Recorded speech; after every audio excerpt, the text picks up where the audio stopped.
On that note, we now have the most awaited and the biggest award of this evening, that is for a lifetime of service. So I'm going to let Bade Bhaiya Amit ji do the honors because it's a big one and you need a big weighty name to do it. So Amit, go ahead. Thank you, Avi. What began as a dream in 1992 turned into a public charitable trust in 1994. Karunashray, an abode for advanced stage cancer patients in Bangalore. Mr. Rao has been the think pod behind Karunashray, now the chairman. He believes in restoring the dignity of the patients. He strongly believes in the quote by Rabindranath Tagore, "Death is not extinguishing the light. It is only putting out the lamp because dawn has come." Ladies and gentlemen, the Lifetime Achievement Award to Mr. Kishore S. Rao.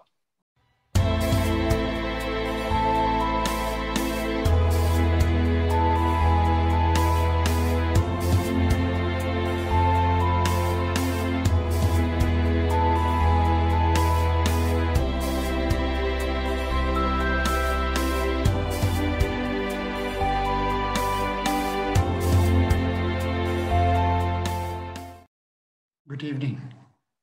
My name is Kishore Rao and I live in Bangalore.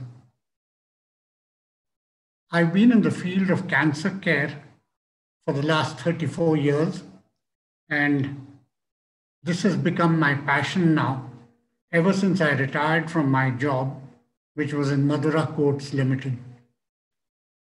In 1986, while I was working in the company, there were some things that came to me that told me that merely working for a corporate career was not sufficient and that I needed to do something in addition to my work, making money for somebody else.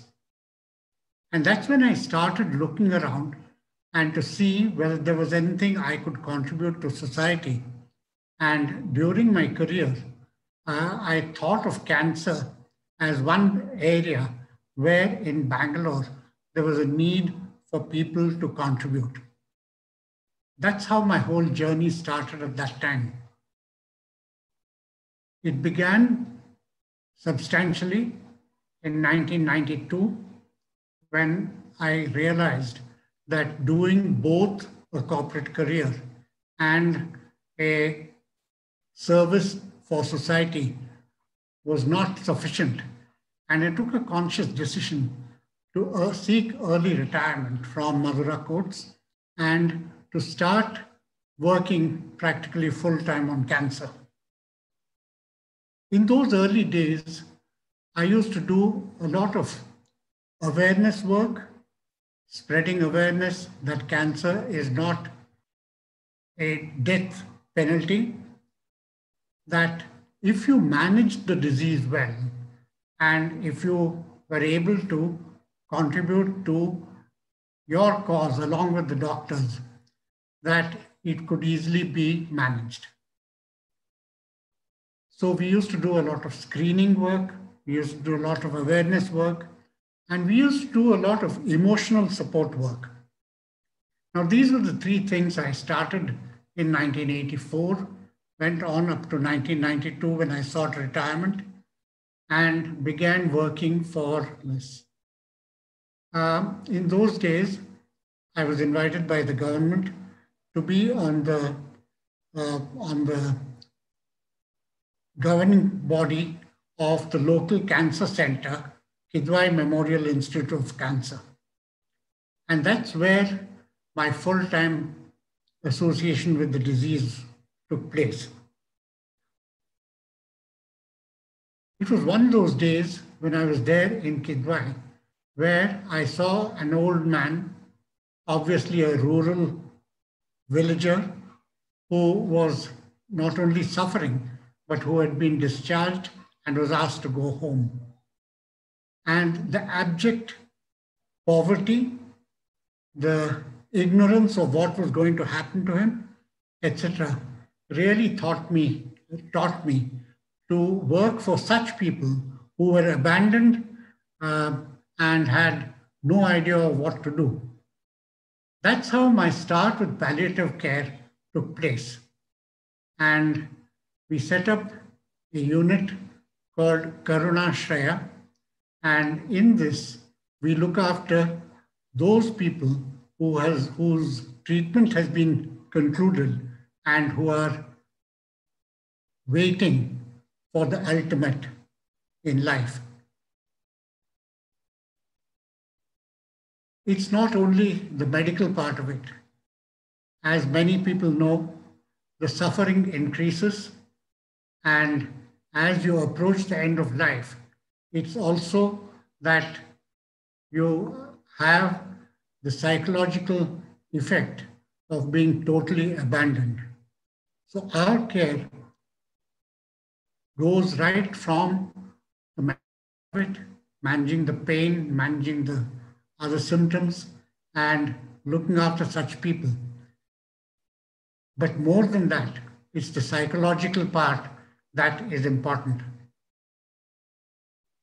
We have dealt with almost 25,000 people in a beautiful center we have set up called Karunashraya.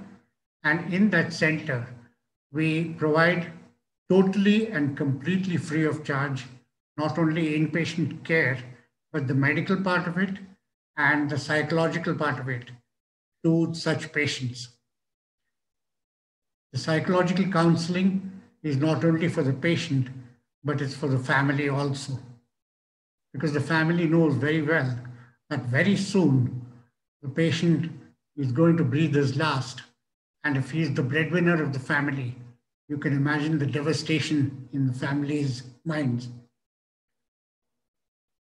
I said we've dealt with about 25,000 people, but from what I've said, our unit of care is not just the family, not just the patient, but the family also. And if you take the size of an average Indian family, it goes up to about 1 lakh of people whom we've dealt with.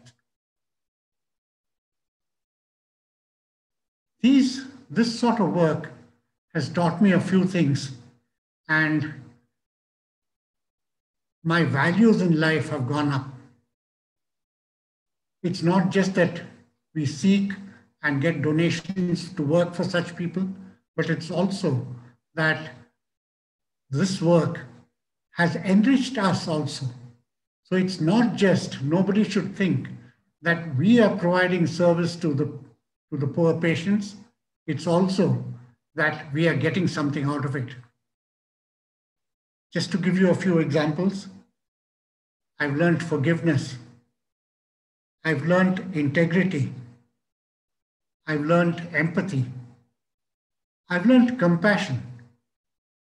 And I've learned that caring for somebody who is approaching the end of life is a reward in itself that I get out of it. So anybody who thinks that Karunashraya is doing a great job for patients has one more thought coming to them. And that is what people like you and I gain out of doing this work.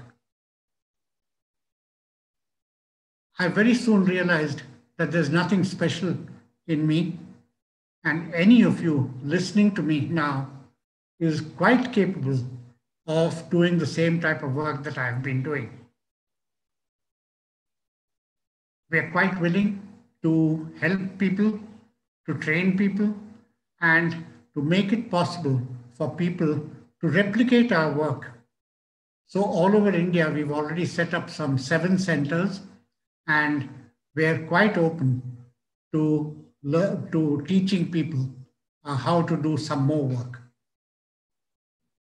Thank you, VCare Foundation, for being so good to me of identifying me. I won't say recognizing me, but identifying me for an award today.